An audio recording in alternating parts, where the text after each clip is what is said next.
Hello friends, എല്ലാവർക്കും സ്വാഗതം പുതിയ വീഡിയോയിലേക്ക്.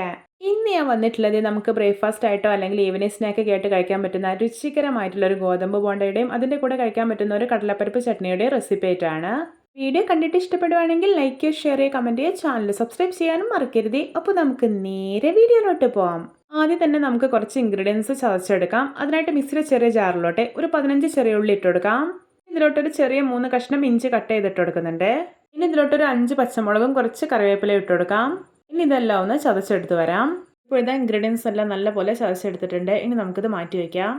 ഇനി ബോണ്ടയ്ക്കുള്ള മാവ് റെഡിയാക്കാം. അതിനായിട്ട് ഒരു ബൗളിലോട്ട് ഒരു ഗ്ലാസ് ഗോതമ്പ് പൊടി ഇട്ട് കൊടുക്കാം. ഇത് ഞാൻ വീട്ടിൽ പൊടിപ്പിച്ചെടുത്തിട്ടുള്ള ഗോതമ്പ് പൊടിയാണ്. നിങ്ങൾക്ക് പാക്കറ്റ് പൊടിയും യൂസ് ചെയ്യാം. ഇതിലോട്ടൊരു 4 ടേബിൾ സ്പൂൺ വറുത്ത അരിപ്പൊടി ഇട്ട് കൊടുക്കാം. ഇത് പത്തിരിക്കും ഇടിയപ്പത്തിനൊക്കെ എടുക്കുന്ന പൊടിയാണ് കേട്ടോ.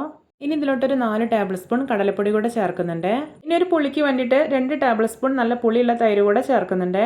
ഇനി ആവശ്യത്തിന് ഉപ്പിട്ട് കൊടുക്കാം. ഇനി ഒരു 1/4 ടീസ്പൂൺ ബേക്കിംഗ് സോഡ കൂടെ ചേർക്കുന്നുണ്ട്. ഇനി ഇതിലോട്ട് നമ്മൾ ചതച്ച് മാറ്റി വെച്ചിരിക്കുന്ന ഇൻഗ്രീഡിയൻസ് ഉണ്ടല്ലോ, അത് ചേർത്ത് കൊടുക്കാം. ഇനി ഇതൊരു സ്പൂൺ വെച്ചിട്ട് നല്ലപോലെ ഒന്ന് മിക്സ് ചെയ്തെടുക്കാം. ഇനി നമുക്ക് ഇതിലോട്ട് ആവശ്യത്തിന് വെള്ളം ഒഴിച്ചിട്ട് നല്ലപോലെ ഒന്ന് കുഴച്ചെടുക്കാം. ഞാനിവിടെ ജാറ് കഴുകി എടുത്തിട്ടുള്ള വെള്ളമാണ് കേട്ടോ ഒഴിക്കുന്നത്. അതാണ് ഒരു കളർ വ്യത്യാസം ഉള്ളത്. ഇപ്പോൾ ഇത് മാവ് ഞാൻ നല്ല പെർഫെക്റ്റ് ആയിട്ട് കുഴച്ചെടുത്തിട്ടുണ്ട്. അപ്പോൾ ഇതിൻ്റെ ഒരു കൺസിസ്റ്റൻസി കണ്ടാൽ കുറച്ചൊരു തിക്കായിട്ടിരിക്കണം കേട്ടോ. ഞാനിപ്പോൾ ഇതിലോട്ട് ടോട്ടൽ 3/4 ഗ്ലാസ് വെള്ളം ഒഴിച്ചിട്ടാണ് കുഴച്ചെടുത്തിട്ടുള്ളത്. ഇനി നമുക്കിതൊരു 1/2 അവർ റെസ്റ്റ് ചെയ്യാൻ വേണ്ടിയിട്ട് അടച്ചു വയ്ക്കാം. ഇനി നമുക്ക് ഈ ഗോതമ്പ് ബോണ്ടയ്ക്കൊപ്പം കഴിക്കാനുള്ള രുചികരമായിട്ടുള്ള കടലപ്പരിപ്പ് ചട്നി റെഡിയാക്കാം.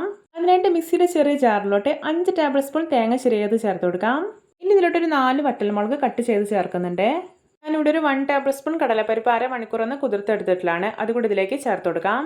ഇനി ഇതിലോട്ട് ഒരു ചെറിയ കഷ്ണം ഇഞ്ചിയും 4 ചെറിയ ഉള്ളിയും ചേർത്ത് കൊടുക്കാം. ഇനി ഇതിലോട്ട് ആവശ്യത്തിനുള്ള ഉപ്പിട്ട് കൊടുക്കാം. ഇനി ഇതിലോട്ട് ചട്നിക്ക് ചെറിയൊരു പുളി കിട്ടാൻ വേണ്ടിയിട്ട് 1 ടേബിൾ സ്പൂൺ വിനീഗർ ചേർക്കുന്നുണ്ട്. വിനീഗറിന് പകരം നിങ്ങൾക്ക് ലെമൺ ജ്യൂസും ചേർക്കാവുന്നതാണ്. ഇനി ഇതിലോട്ട് ആവശ്യത്തിന് വെള്ളം ഒഴിച്ചിട്ട് നല്ല സ്മൂത്ത് ആയിട്ടൊന്ന് അരച്ചെടുത്തിട്ടുണ്ട്. ഇനി നമുക്കിതൊരു ബൗളിലേക്ക് മാറ്റി കൊടുക്കാം. ഇനി ഇതിലോട്ട് വറവ് ഒഴിച്ചു കൊടുക്കാം. ഞാനിവിടെ കുറച്ച് കറിവേപ്പിലയും കടുകും അതുപോലെ തന്നെ 3 വറ്റൽമുളക് ഇട്ടിട്ടൊന്ന് ഫ്രൈ ചെയ്തെടുത്തിട്ടുള്ളതാണ്. ഇപ്പോൾ ഇത് നമ്മുടെ രുചികരമായിട്ടുള്ള വെറൈറ്റി ആയിട്ടുള്ള കടലപ്പരിപ്പ് ചട്നി ഇവിടെ റെഡി ആയിട്ടുണ്ട്. ഇനി നമുക്കിത് മാറ്റി വയ്ക്കാം. ഇനി നമുക്ക് ബോണ്ട ഉണ്ടാക്കിയെടുക്കാം. അതിനായിട്ടുള്ള എണ്ണ നന്നായിട്ട് ചൂടായിട്ടുണ്ട്. ഇപ്പോൾ നമ്മൾ മാവ് റെസ്റ്റ് ചെയ്യാൻ വേണ്ടി വെച്ചിട്ട് 1/2 അവർ ആയിട്ടുണ്ട്. ഇനി കൈ ഒന്ന് നനച്ചതിന് ശേഷം കുറേശ്ശെ മാവ് എടുത്തിട്ട് എണ്ണയിലോട്ട് ഇട്ട് കൊടുക്കാം. ഒരു മീഡിയം ഫ്ലെയിമിൽ വെച്ചിട്ട് വേണം കേട്ടോ ഇത് ഫ്രൈ ചെയ്തെടുക്കാനായിട്ട്. ഞാനിവിടെ ചെറിയ സൈസ് ബോണ്ടയാണ് ഉണ്ടാക്കിയെടുക്കുന്നത്. നിങ്ങൾക്ക് ഏതൊരു വലുപ്പത്തിലാണോ വേണ്ടത് അതുപോലെ ഉണ്ടാക്കിയെടുക്കാം. മാവ് എണ്ണയിലോട്ട് ഇടുമ്പോൾ തന്നെ കണ്ടോ നന്നായിട്ട് പൊങ്ങി വരുന്നുണ്ട്.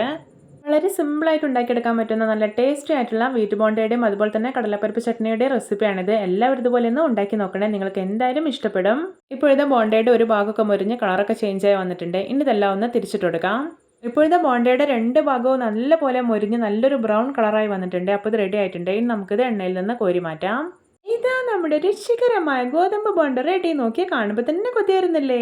കാണുന്ന പോലെ തന്നെയാണ്, കഴിക്കാനും സൂപ്പർ ടേസ്റ്റിയാണ്. ഇതിന്റെ പുറമേയൊക്കെ നല്ല പോലെ മൊരിഞ്ഞ് ഉള്ളൊക്കെ വളരെ സോഫ്റ്റ് ആയിട്ടാണ് ഇരിക്കുന്നത്.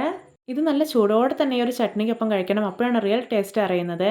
അപ്പോൾ എല്ലാവർക്കും എൻ്റെ രുചികരമായിട്ടുള്ള ഗോതമ്പ് ബോണ്ട റെസിപ്പി ഇഷ്ടപ്പെട്ടെന്ന് വിചാരിക്കുന്നു. ഇഷ്ടപ്പെട്ട ചാനൽ സബ്സ്ക്രൈബ് ചെയ്യുക, സപ്പോർട്ട് ചെയ്യുക. അപ്പോൾ ഇതുപോലുള്ള വെറൈറ്റി വീഡിയോകളായി നമുക്ക് വീണ്ടും കണ്ടുമുട്ടാം. Okay, bye bye.